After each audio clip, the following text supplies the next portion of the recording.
I just received my 2023 1099 document in which I see that I have earned a dividend income of $9,189, or on an average every month I made dividend income of $766. I didn't have to do anything. All I have to do is buy some shares, and it was in my portfolio, and every month I've been earning passive income through dividends. So it's one of the easiest way to earn passive income by owning some stocks that pays good dividends. In this video, we'll talk about some good ways to earn some passive income from dividends, and also I also made a video earlier basically how the tax treatments are done when the 1099 documents come, as there will be in different sections of your 1099 document. Now one section with 1099-div div that contains all the dividends. I'm a technologist, so I usually bought some technology stocks containing. In my portfolio, I had Apple computers that give me some dividends. I had Applied Materials, Charles Schwab, Cisco System. I had a couple of bank stocks, Citibank, some other ETFs. I had Ford Motor Company. Microsoft gave me over $1,600 dividend over the year. I had Nvidia, and Oracle paid me $684. So everything added up, I made over $9,000 of dividends. So what is dividends? Usually the corporations, when they make profits, they share some profits with their investors to make them happy.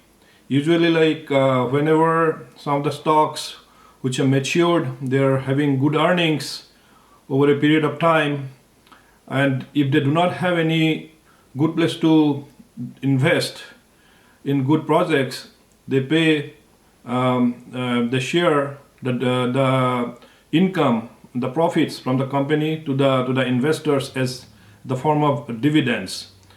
In a growing company, in a growth company, say for example, newly startup companies where they would have gone IPO, those people have need money to invest in better projects, so usually don't pay much dividends, or they don't pay no dividends at all actually at the startup stages. But whenever matured companies like Coca-Cola or like Procter & Gamble, Triple M, those companies, some oil companies, they will be paying a good amount of dividends, sharing the earnings with your investors.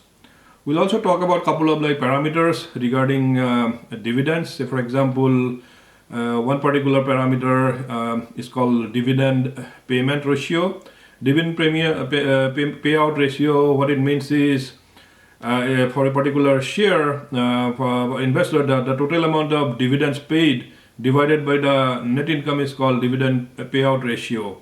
So dividend payout ratio is basically after these corporations, they retain certain amount of profits and share the rest with the investors.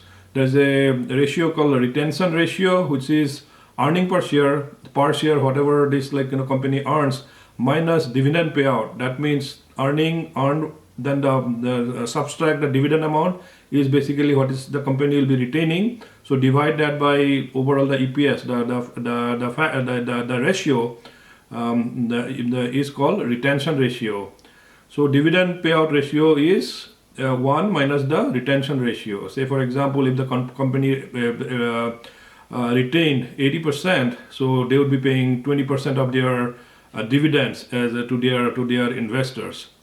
And the most important thing is the dividend yield. So after the dividend is paid, what amount of dividend, annual dividend is paid to the shareholder divided by the price per share is called the dividend yield. So it could be 2% or 3%, 4%. Usually dividends are from 1% to 7-8%. It could be usually around 2, 3, 4% what the companies pay as dividends every year. Usually, like, whenever the dividends, the companies pay dividends and the dividends keep going up. When the increment per share, the dividend payout means the companies are bullish, they are making more earnings, or vice versa. If they are cutting dividends, that means the company may not be doing very well. And in that case, the stock tends to actually, like, the falls. And whenever, basically, like, whenever a dividend is issued or dividend increased, the stock price tends to go up. Say, for example, Facebook, recently they did not pay any dividend. For the first time, they have been started paying dividends. And right after the announce came back very recently, a couple of weeks ago, the Facebook stock jumped almost like 20% over, like, to $445 or something like that. So that's to show that the company is very bullish. But at the same time, it could be also be interpreted that if they're paying dividends, maybe the company is not growing enough. They do not have enough good projects to invest. So instead of investing the money, they're paying it to their investors. So it could be interpreted as that as well. Or vice versa, if they're cutting dividends, it could be that, the company has found better projects, and that's why they have cut the dividends from their investors. Then they'll be investing in more interesting projects. So you have to really, like, analyze what is really going on before you invest just for dividends. So generally speaking, some companies, they have been paying dividends, growing dividends for many years. Amongst those there's something called dividend aristocrats. What that means is, for over 25 years, these companies, they have been consistently increasing dividends. Those are very high quality company, either in S&P 500 or Nasdaq NYSE companies.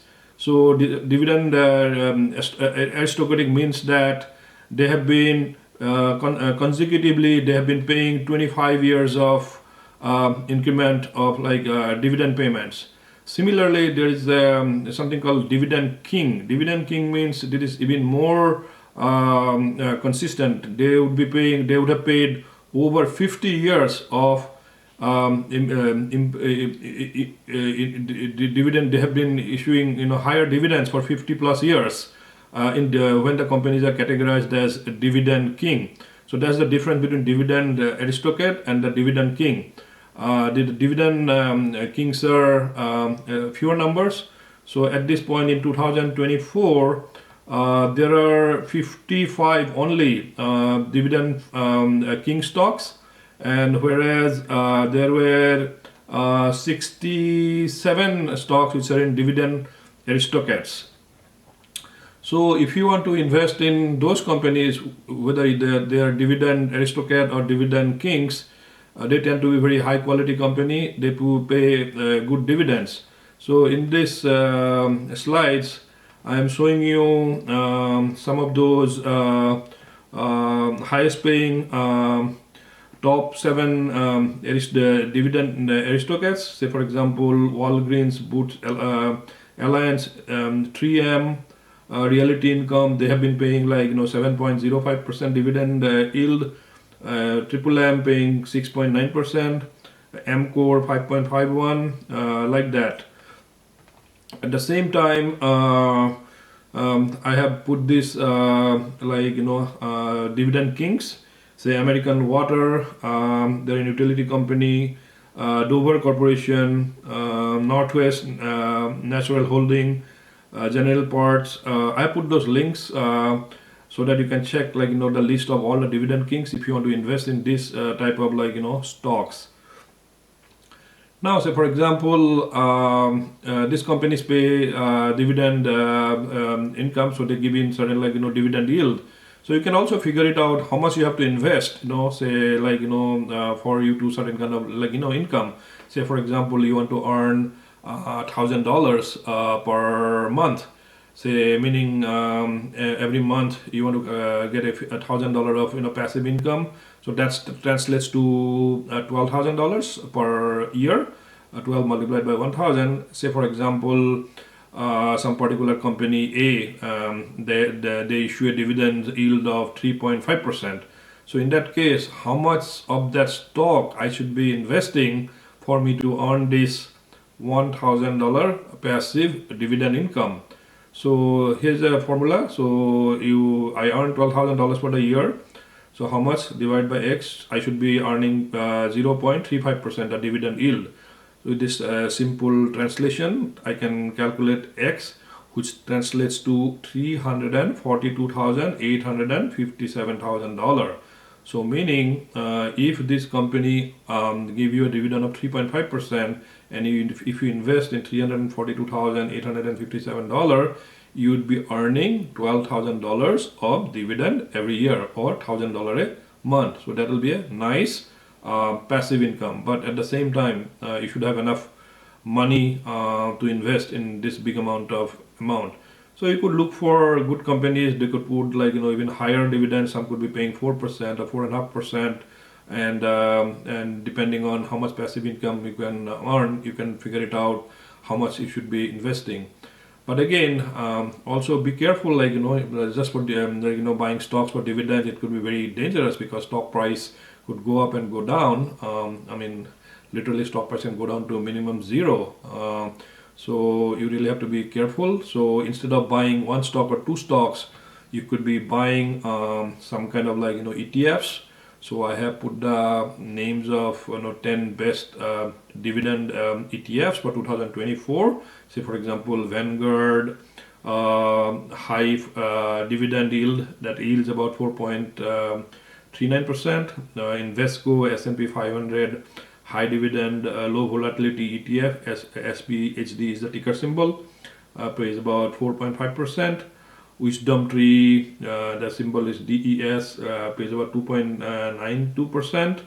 There are about 1, 2, 3, 4. I put about 7 of those very best dividend ETFs for 2024.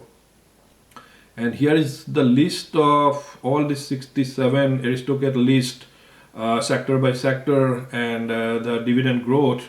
So you can see they are in industrial, they are in materials. Say for example, this could be in consumer sector. Say Procter and Gamble, Coca-Cola, Colgate-Palmolive, etc., etc. There are utilities companies. There are healthcare company. I know one company, ABB. It's a solid company. They have great products. They have basically other companies industries Triple M I talked about. Caterpillar is a great company. They pay great dividends. So you could look into this kind of high quality company that pay good dividends year after year and earn this passive income. And there are also another in this table I put 10 highest dividend yielding Aristocrat for 2024, starting with Triple M, Realty Income, Amcor, Franklin Resources, T. Rowe Prices, Chevron is a great company, pay about yield of 4.1%. Kimberly Clark pays about 3.9%, etc., etc. So hope in this video you get some ideas about how to select a good company in terms of earning dividends with less risk and earn very passive income. Hopefully you found this video useful. Thank you very much, and if you like this video, please do subscribe it. I would appreciate, and if you have any comments, I'll try to reply to you. Thank you very much and have a wonderful day. Bye bye.